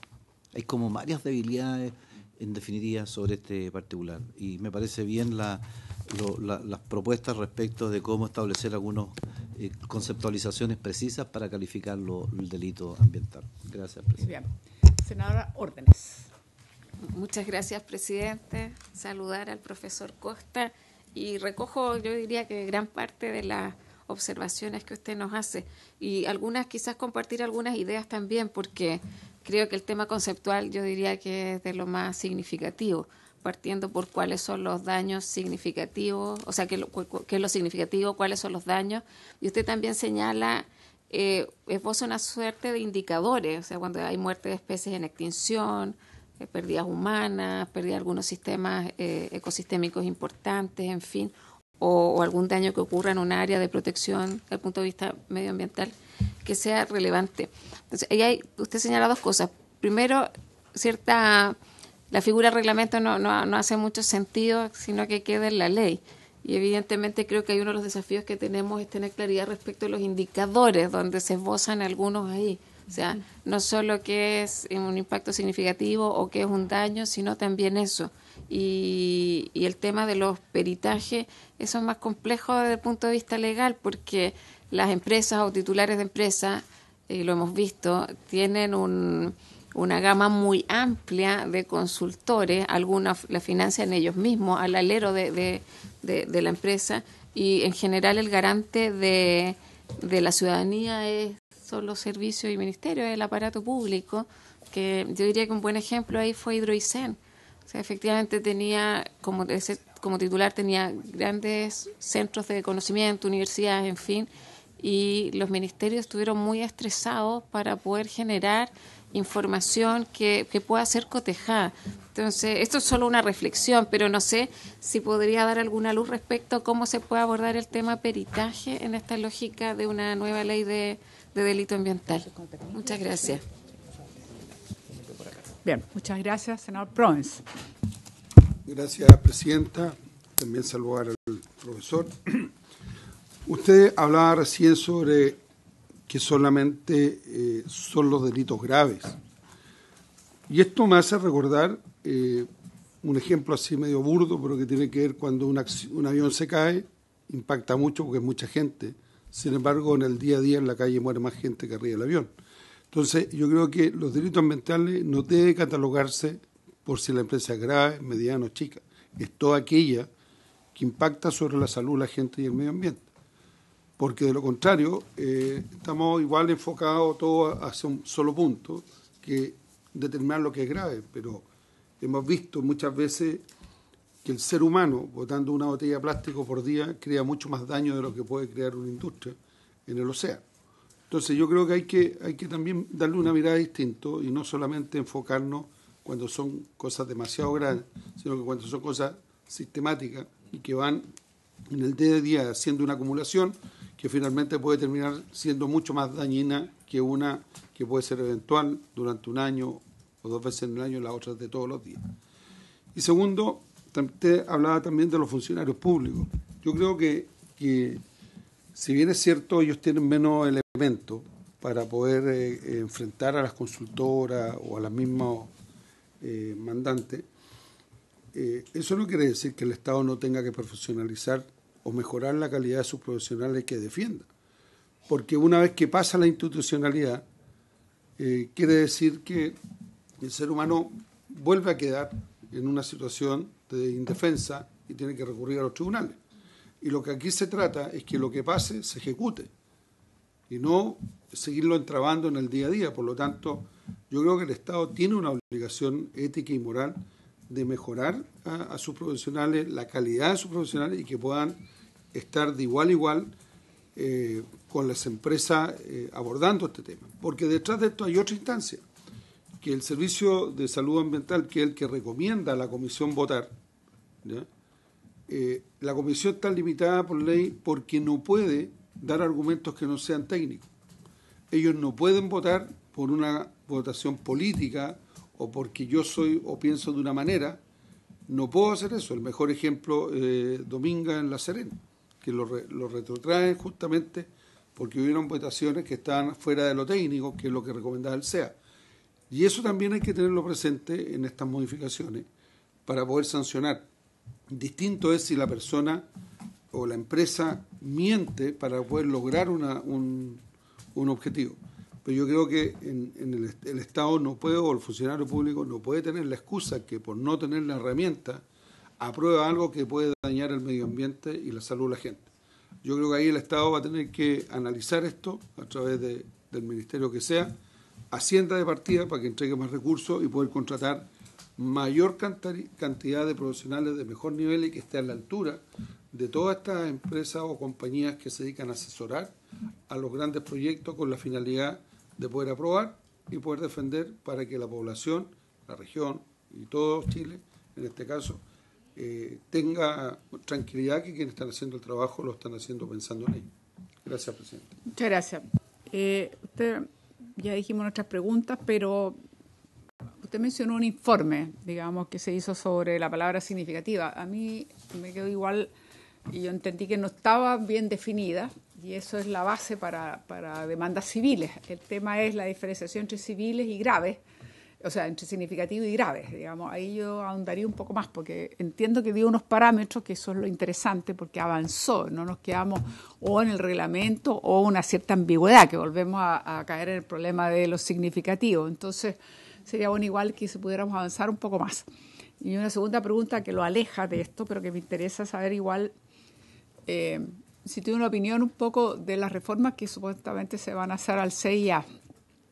Porque de alguna manera la preocupación que nosotros podemos tener es que entendiendo que la permisiología a veces puede afectar la prontitud o, en fin, la oportunidad en que se pueda presentar un proyecto, tampoco significa bajar los estándares. Y ese es un tema de país que es bien importante. Por favor. Gracias, presidenta. A ver, partamos en el orden que están las preguntas.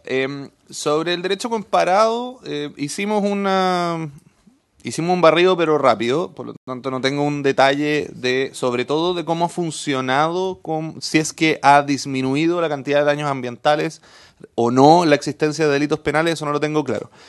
Lo que sí tengo claro es que a Chile, la OCDE, que yo me imagino que ha hecho este estudio con más profundidad, le recomienda que se establezcan delitos ambientales y que se establezcan figuras de responsabilidad estricta, eso en la evaluación de desempeño ambiental de 2016. Por lo tanto, entiendo yo que la lógica de la política pública ambiental es que existe este estatuto de responsabilidad también. Probablemente porque ha disminuido la cantidad de daños ambientales, pero no hasta el momento por lo menos, no lo sé, tendría que buscarlo. En segundo lugar, respecto de lo mismo, respecto de la pregunta del senador Sandoval, sí.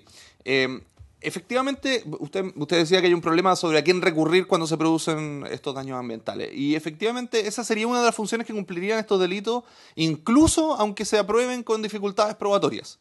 Porque la posibilidad de que el Ministerio Público haga la investigación a través de las policías de los daños que se han provocado va a significar un levantamiento de prueba que hoy en día no está disponible para los ciudadanos y que va a estar disponible. Entonces, aunque no se pueda probar un daño suficientemente grave o más allá de toda duda razonable para que efectivamente exista una sanción penal, la existencia de los delitos va a permitir que se levante información que luego sea usada para una acción civil o una acción administrativa, y en ese sentido la existencia de esta normativa va a servir a la protección ambiental sin duda.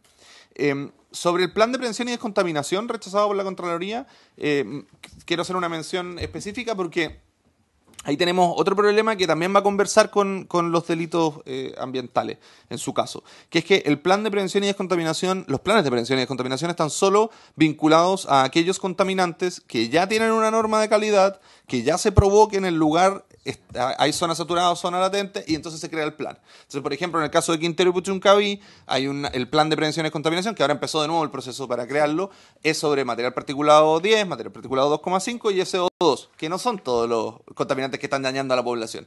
Entonces, igual quedan una serie de contaminantes fuera, donde este estatuto penal podría venir a llenar un vacío que tienen no solamente por los contaminantes que están fuera, que tienen el sistema, sino que también por las industrias, personas o quien sea que están fuera del sistema, que es el hecho de que la Superintendencia de Medio Ambiente solo puede ir a perseguir a aquellos que tienen un permiso ambiental. Entonces quedan fuera los más bandidos, que son los que ni siquiera tienen un permiso ambiental y están haciendo algo, y también los que tienen proyectos que son previos a la existencia del sistema, algunos proyectos que no tienen todas sus partes evaluadas. Entonces, esto completaría ese vacío, que es un vacío importante. La Corte Suprema ya le dijo a la Superintendencia de Medio Ambiente que debiera fiscalizar igual, pero la Superintendencia entendemos que no tiene los recursos ni la capacidad para hacerlo. Aquí tendríamos a las policías haciéndolo. Eso es una buena noticia. Sobre los criterios de gravedad y lo significativo y lo grave, que me preguntaron el senador Sandoval, la senadora Órdenes y la senadora Allende. A ver, cuando yo hablo de la necesidad de hacer conversar lo significativo con lo grave, tiene que ver con que un mismo hecho, vamos al derrame de petróleo. Un derrame de petróleo puede ser nada, un impacto que es tolerable, puede ser un daño ambiental civil significativo o puede ser un daño ambiental grave, penal. Entonces, esa línea de continuidad es muy difícil y muy argumentativa. Entiendo yo, y ese es el informe que les voy a enviar después, está en todo caso en una causa de la Corte Suprema, pero entiendo yo que lo significativo tiene que ver con una discusión que tuvo el Senado en su minuto, donde decía no todo daño ambiental, en el Estatuto de Responsabilidad Civil, todo daño debe ser indemnizado, por mínimo que sea. Ese es el estatuto normal de la responsabilidad civil de 4.000 años a la fecha. El daño ambiental, sin embargo, entendió el Senado en su minuto que no podía ser cualquier daño ambiental. ¿Por qué? Porque, bueno, todas nuestras actividades producen algún daño ambiental. Entonces, cuando andar en auto, vamos a estar provocando un daño ambiental. Vamos a estar extrayendo algo, vamos a estar provocando un daño ambiental. Entonces se puso la regla significativo. Entendiendo, significativo iba a ser aquello que no era tolerable. Creo yo que esa era la idea de la ley.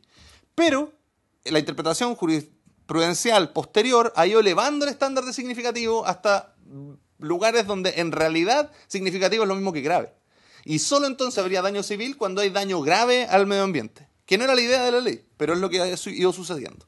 Entonces, si eso es así, si se creara una norma ahora que establece un delito cuando hay gravedad, eso tendría que ser más que lo que ya es significativo, que es grave. Entonces, quedaría en un estándar que nunca habría un delito.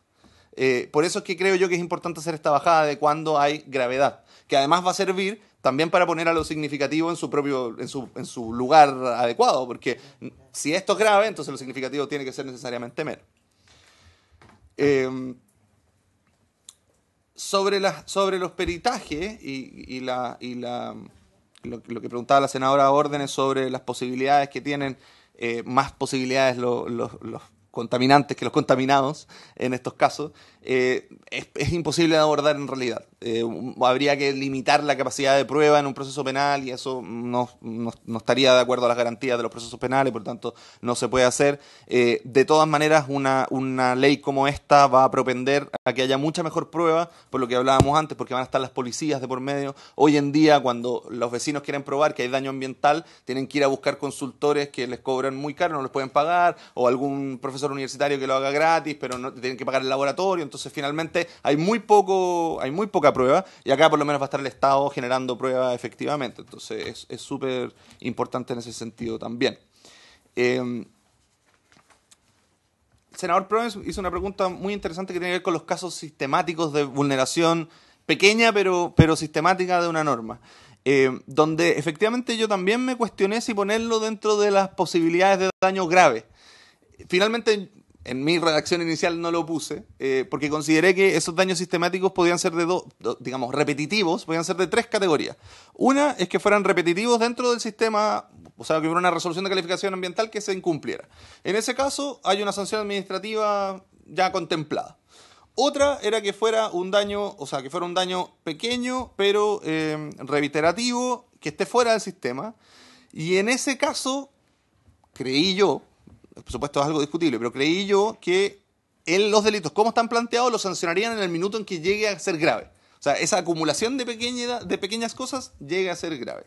Y la tercera opción es que sea sistemático y que constituya, por lo tanto, una reiteración de una conducta delictual, en cuyo caso las propias normas penales lo sancionarían como una reincidencia en el delito ambiental y que elevaría las penas de los delitos ambientales. Pero eso no lo puse. Pero quizás, y estoy de acuerdo ahí con usted, senador, quizás sería bueno ponerlo también como uno de los requisitos de gravedad, o una de las posibilidades de gravedad. Estas cosas pequeñas pero reiterativas. Claro, el acumulado. Exacto. Estoy totalmente de acuerdo con la obligación del Estado de mejorar la calidad de los profesionales, de aumentar la dotación, de aumentar el presupuesto en estas áreas. Creo, sin embargo, que sancionar corporalmente al funcionario podría no ser tan efectivo para esto. Sí debiera, pero esto no tiene que ver con los delitos penales, pero sí debiera quizás establecerse alguna figura en otra norma de responsabilidad del Estado cuando existen daños ambientales que han sido autorizados finalmente. Pero es una responsabilidad civil, no una responsabilidad penal. Y aquí entonces voy a lo último, que son las otras normas, la reforma del CIA. Primero que nada, yo creo que la reforma del CIA probablemente no va a terminar siendo una reforma del CIA. Eso es lo primero que creo.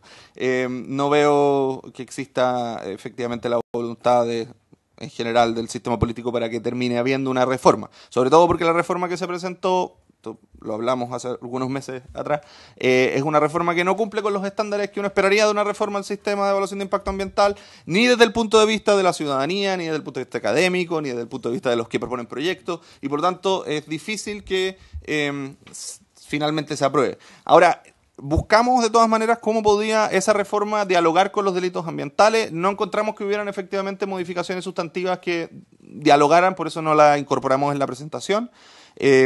Sin embargo, sí hay cosas, y aquí voy a aprovechar pues sí hay cosas que están sucediendo en el mundo ambiental que sí podrían tener un diálogo con esto, particularmente el día en que firmemos y ratifiquemos el Acuerdo de Escazú, donde efectivamente se proponen, porque no se imponen, pero se proponen normativas de responsabilidad ambiental civil que serían más altas, como por ejemplo, lo pone por ejemplo además el convenio, el acuerdo, como por ejemplo revertir la carga de la prueba, y donde además se ponen ciertas obligaciones de información que también podrían servir para mejorar la calidad de los procedimientos de responsabilidad ambiental cuando existan estos procedimientos.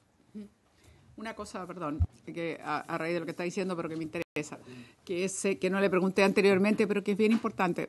Es muy frustrante, y usted que es profesor, digamos, en Derecho y Regulación Ambiental, que las atribuciones que nosotros le dimos al Servicio de Evaluación Ambiental solo es practicable en los instrumentos de gestión ambiental. Por lo tanto, y volvemos al ejemplo, porque es lo que tenemos en este momento, una coyuntura más difícil. Por cierto, 4º día seguido de alerta temprana en este momento en Puchucaví, Quintero. Entonces, lo que voy es lo siguiente.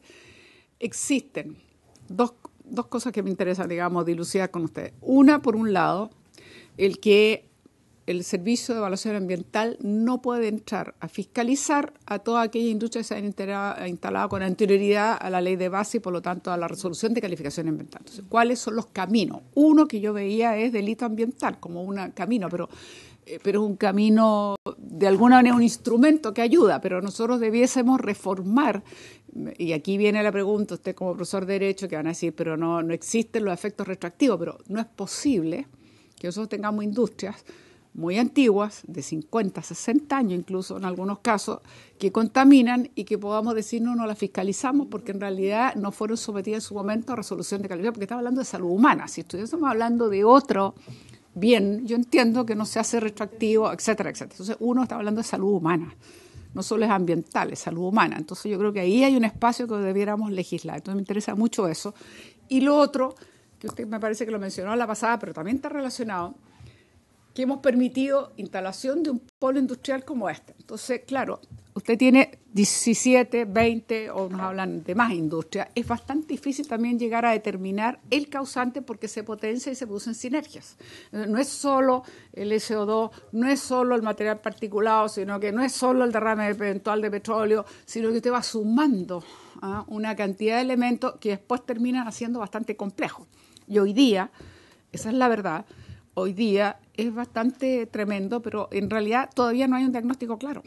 No lo hay, porque claro, yo me imagino que la dificultad de establecer, y esto uno no puede improvisar, la dificultad de establecer responsable a cuáles industrias o con qué están contaminando obliga a tener que estudiar, pero como son tantas, entonces también es la otra pregunta, ¿cómo se maneja esto en un tema como el delito ambiental si usted no va a tener una emisora, sino que va a tener una concentración, que eso es un tema que también como país, así como deberíamos buscar un camino para las resoluciones de calificación que no existían, también un camino para decir, no se puede permitir que usted tenga una concentración industrial con distintas emisiones y emisores y contaminantes donde hay población, estudiantes, escuelas, etcétera, etcétera, etcétera, etcétera. Entonces eso tendría que buscarse de otra manera, pero no, simplemente no se puede. En este país hemos hablado de 4 o 5 zonas de sacrificio, Coronel, entre otras, en fin. Entonces, ¿cómo se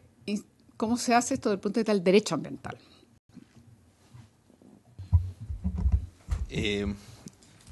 Respecto a la primera pregunta, yo estoy de acuerdo con usted que es impresentable que existan empresas antiguas que no hayan sido evaluadas todavía. Y no creo que haya una norma que ampare esa falta de evaluación, sino que creo que debieran haber sido evaluadas ya. Le voy a explicar brevemente por qué. A ver, sí, porque eso no nos lo dijo el superintendente. Me imagino que el superintendente no está de acuerdo conmigo. Se dedicó a justificar y nos citó la ley que genera, digamos, el servicio de que solo puede ser con aquellos que cuenten con instrumentos de gestión ambiental.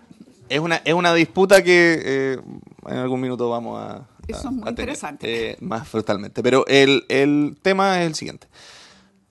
El hecho de que la evaluación ambiental haya sido instituida en el año 97 solamente para las industrias que ingresaron después, tiene que ver con un principio del derecho ambiental que es el principio de la gradualidad, donde por razones obvias y muy atendibles no se puede incorporar un sistema y decir todos van a tener que evaluarse en este minuto porque se produce un choque económico y social muy importante. Entonces se empiezan a evaluar de manera progresiva los proyectos.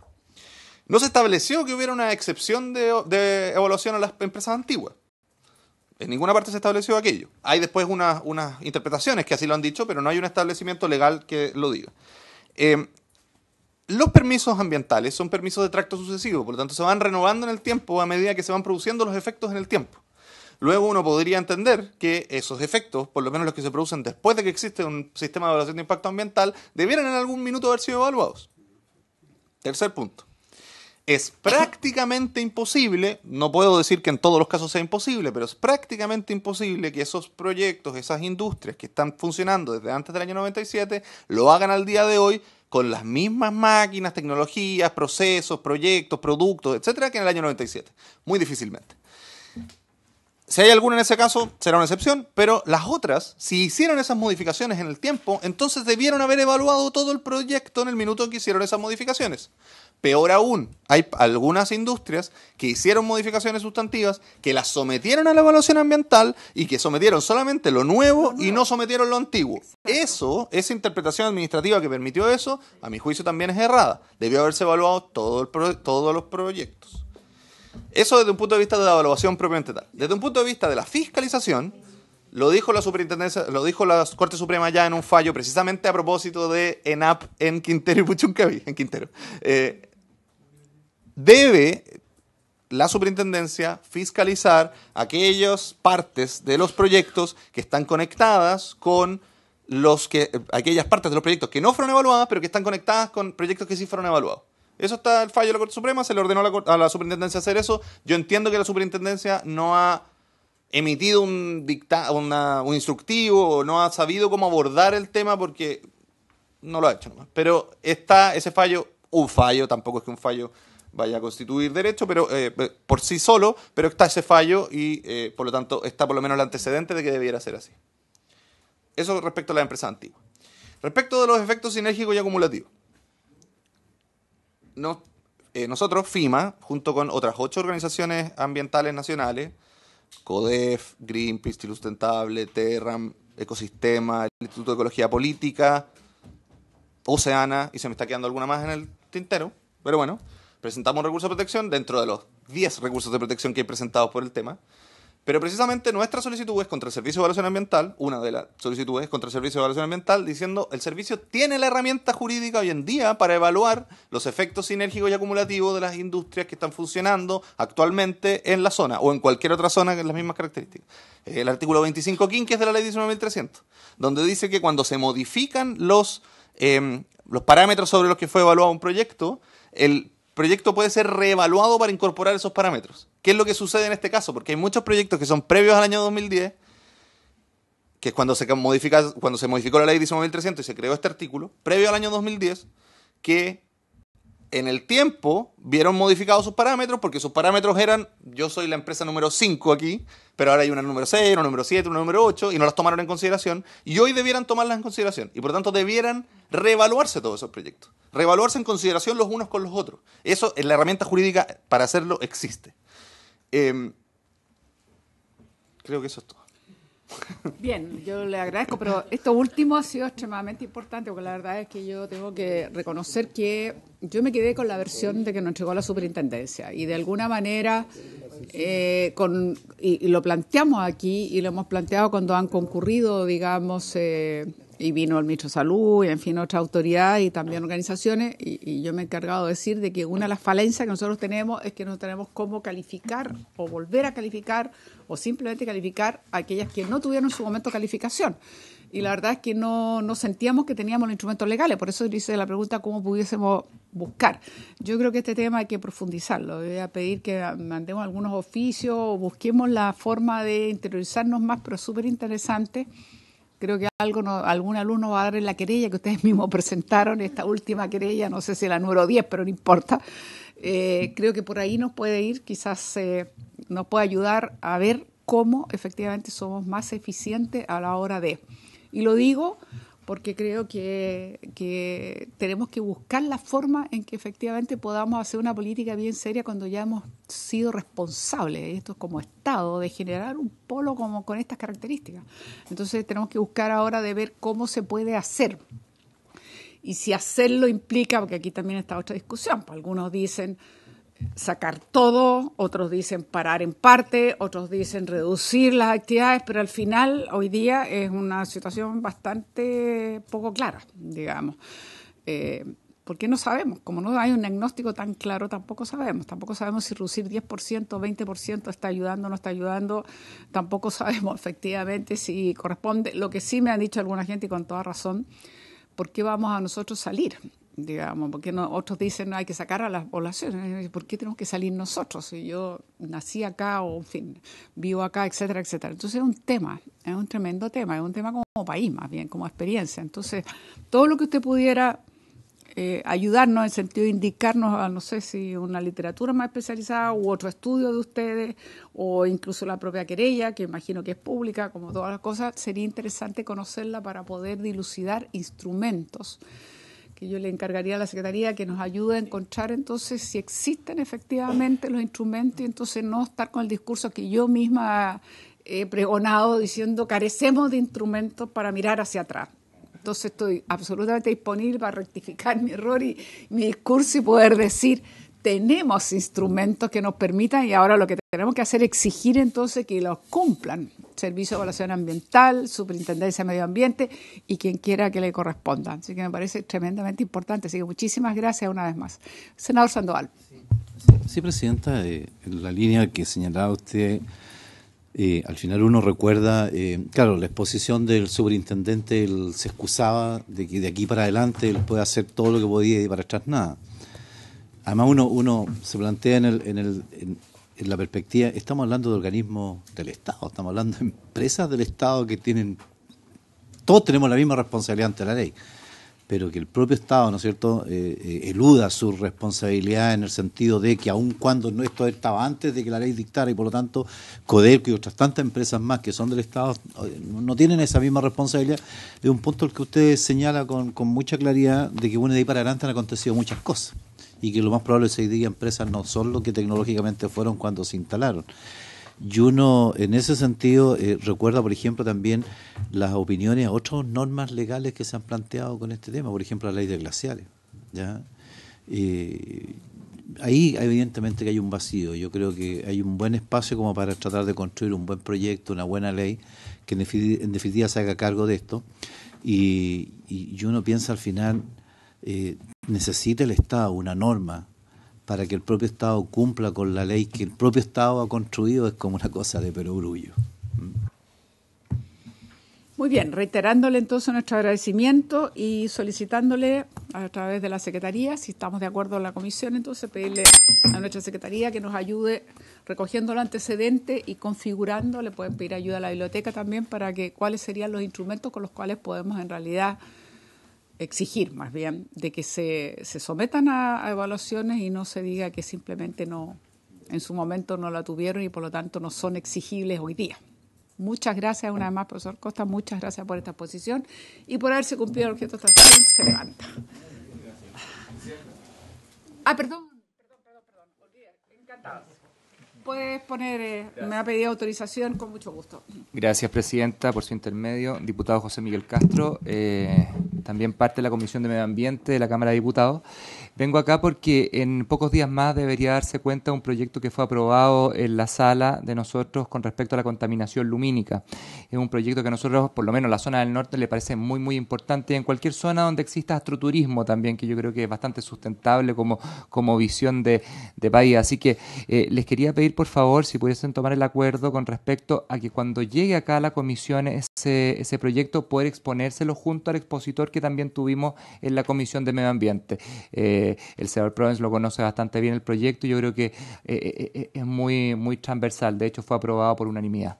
Eso, presidenta. Muchas gracias. Disculpe, diputado, porque falta de conocimiento, se me borró en este momento, pero está bien. Me parece bien. Usted puede dar el nombre del expositor a la Secretaría, por favor, se lo manda para que podamos invitar y en su momento se verá a otros también, por supuesto, pero con el mayor gusto. Así que muchas gracias. Muy bien. Se repite que se levanta la sesión.